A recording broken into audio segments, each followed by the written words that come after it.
अस्सलाम वालेकुम, मैं हूं शाहिद हुसैन। आज की इस वीडियो में हम कराची में जो पब्लिक ट्रांसपोर्ट के मसाइल हैं उनको उजागर करने की कोशिश करेंगे। और उसके बाद फिर पीपल्स पार्टी ने तकरीबन अपने 14 साल मुसलसल जो दौर इक़्तिदार है उन्होंने कराची में ट्रांसपोर्ट के मसाइल को हल करने के लिए क्या क्या इक़दाम किए और मुख्तलिफ़ औक़ात में क्या क्या दावे सामने किए गए पब्लिक ट्रांसपोर्ट फराहम करने के हवाले से कराची को, वो सारे डेट बाई डेट और जिस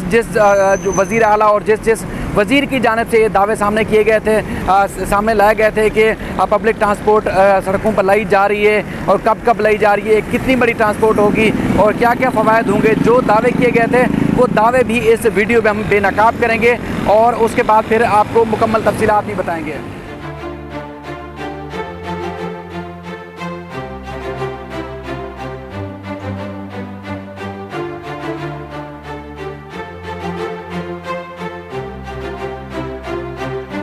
के जो दौरे हुकूमत है सिंध में मुसलसल एक हुक्मरानी जो कर रही है,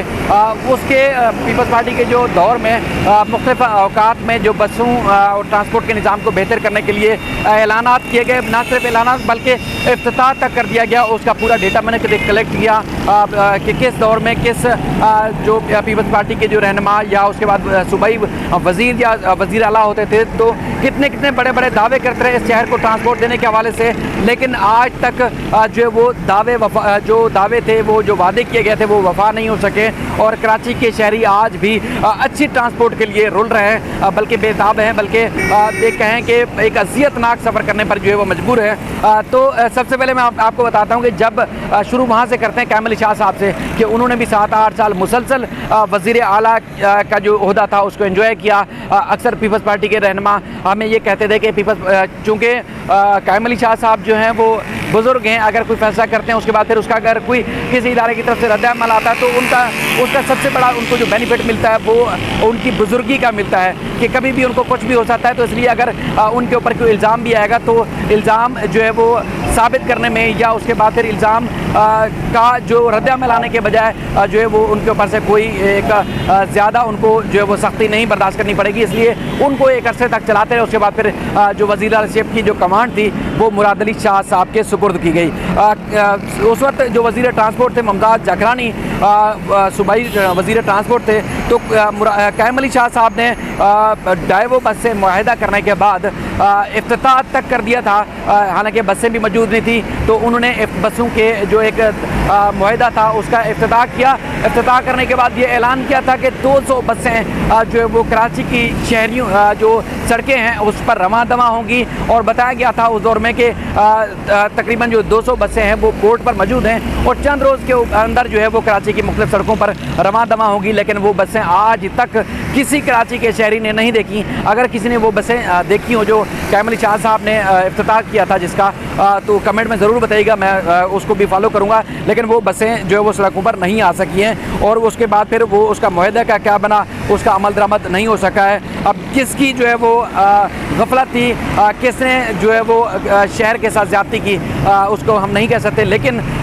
उस मुआहिदे पर अमल दरामद होता हुआ आज तक नज़र नहीं आया। उसके बाद फिर कुछ अर्से बाद ग्रीन बसों का जो है वो ऐलान किया गया था कि ग्रीन बसें जो है वो पहले ये शहरी हुकूमत के तहत चलती थी, जो जिस वक्त नाज़िम थे मुस्तफ़ा कमाल साहब। उसके बाद फिर वो ग्रीन बसों को जो कि एयर कंडीशन थी वो सूबाई हुकूमत ने अपनी तहवील में ली और उसके बाद फिर वो बसें जो है वो जो डिस्ट्रिक्ट सेंट्रल से कराची के ओल्ड सिटी एरिया की तरफ जाती थी वो बसें भी जो है वो उनको मुंतकिल कर दिया गया। फिर दाऊद चुरंगी, कुरंगी और इसके अलावा मलिर के इलाकों पर उनको मुंतकिल कर दिया गया। वो बसें कुछ अरसे बाद गायब कर दी गई। उसके बाद फिर एक और इनका जो एक मनसूबा सामने आया था वो था पीपल्स स्मार्ट बस सर्विस थी। वो दाऊद चुरंगी से टावर की तरफ चलती थी वो बसें और उसके बाद फिर वो बसें जो है वो उनका 50 रुपये किराया लेती थी और 50 रुपये किराया लेने के बाद वो दाऊद चुरंगी से टावर पहुंचाती थी। जो ये बसें थी वो कुछ अरसे बाद वो बसें भी बंद कर दी गई और उसके अलावा जो ग्रीन बसें थी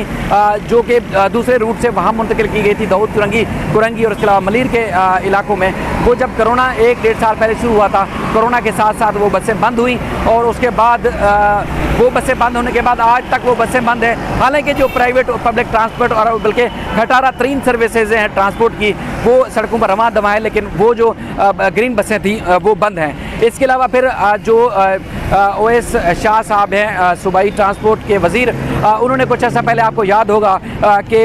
इलेक्ट्रिक बस सर्विस का इफ्तिताह किया था, बल्कि शहरियों ने बड़ा उसको एक वार्म वेलकम किया था। उसके बाद फिर कुछ अर्से बाद चलने के बाद वो बस जो बंद हो गई थी। जो पहले देखने वाले हैं वो मेरी वीडियो देख सकते हैं कि मैंने उस बस को फॉलो किया था, तो पता ये चला कि सिंध हुकूमत ने जो मुआहदे पर दस्तखत करने थे वो मुआहदे पर दस्तखत ही नहीं किए। और उसके बाद फिर जिस रूट पर वो बस चलाई जाती थी, यानी कि सुराहाब गोट से लेके टावर तक, तो उस रूट पर जो बस थी ना सिर्फ बस चल पा रही थी, क्योंकि बड़ी बस थी। जो जमशेद रोड का जो रूट है वो इंतहाई खटारा और इंतहाई नाकिस रूट है, जिसकी वजह से बस को शदीद मुश्किलात का सामना करना पड़ता था। दूसरी जानब किसी के पत्थर मारने के बाद वो बस का शीशा टूट गया था और बस जो 4 करोड़ रुपए की बताई गई थी कि बस है, और उसके बाद बस को ग्राउंड कर दिया गया था। और उस बस के साथ जाकर मैंने वीडियो भी बनाई थी और पता ये चला था कि सूबाई हुकूमत ने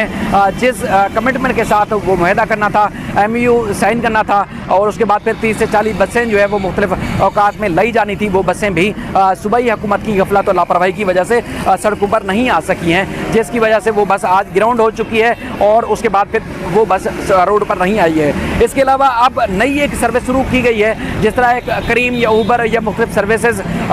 सड़कों के ऊपर शुरू की गई हैं, तो उसमें अब बताया गया है कि पीपल्स बस सर्विस जो कि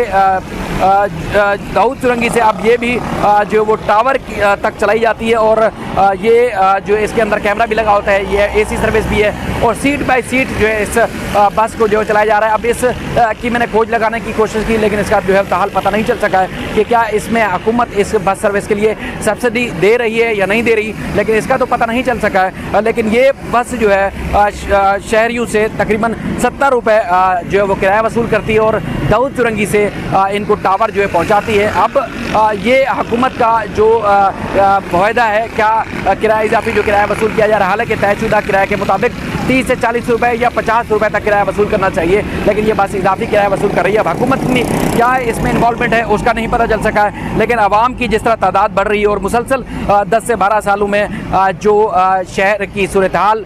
में इजाफा हुआ है, आबादी बढ़ी है, तो ट्रांसपोर्ट उस हिसाब से बढ़ी नहीं बल्कि मज़ीद अबतर सूरत हाल हो चुकी है, और ट्रांसपोर्ट के मसाइल हल होने के बजाय मज़ीद जो है बढ़ चुके हैं, और शहरी जो है कराची वाले बेबस और मजबूर और लाचार हो चुके हैं। लेकिन जो वादे सूबाई वज़ीर नासिर हुसैन शाह की जानिब से किया गया था कि 2 महीने बाद, 4 महीने बाद, 6 महीने बाद कराची की सड़कों पर ट्रांसपोर्ट जो है वो लाई जाएगी, लेकिन अब तक उसके ऊपर अमल दरामद नहीं हो सका है। लेकिन दावे किए गए, ऐलानात किए गए, orange line, green line, blue line, red line, पता नहीं कौन कौन सी लाइन्स के मुख्तलिफ औकात में खिताबात और जो ऐलानात किए गए वज़ीर अल हसन मुराद अली शाह, नासिर हुसैन शाह साहब और दीगर की जानिब से, अब तक कोई एक बस भी सड़क के ऊपर नहीं चलाई जा सकी है। और जिस तरह औरंगी टाउन नंबर 5 से मेट्रिक बोर्ड ऑफिस की तरफ जो दावा किया गया था कि ऑरेंज लाइन बस जो है वो ग्रीन लाइन बस के साथ ही सूबाई हुकूमत की मामला से चलाई जाएगी, वो भी अब तक तकमील तक नहीं पहुँच सकी है, जिसकी वजह से हम कह सकते हैं कि मुस्तकबिल करीब में सूबाई हुकूमत की जानिब से कोई बड़ा जो मुआहदा या एक बड़ा ट्रांसपोर्ट का नेटवर्क जो वो सामने नहीं आ सकेगा, बल्कि नहीं आया है, और उसके बाद भी तवक्को भी नहीं की जा सकती, क्योंकि मुसलसल हुकूमत करने के बावजूद कारकर्दगी बिल्कुल ज़ीरो है। मज़ीद भी इस सिलसिले में आपको अपडेट करते रहेंगे। अपना ख्याल रखिएगा। उम्मीद करते हैं कि कराची वालों के मसाइल ज़रूर हल होंगे, और कराची वालों के जो मसाइल हैं मैं कोशिश करूँगा कि मुख्तलिफ औकात में जैसे जैसे वक्त मिलता जाएगा उसको उजागर करता रहूँगा, और आपसे यही तवक्को करते हैं कि आप इसको ना सिर्फ एप्रिशिएट करेंगे बल्कि अपनी सजेशंस और मशवरे ज़रूर देते रहेंगे, ताकि मैं उस पर अमल दरामद करके मसाइल को मज़ीद उजागर करता रहूँ। बहुत शुक्रिया।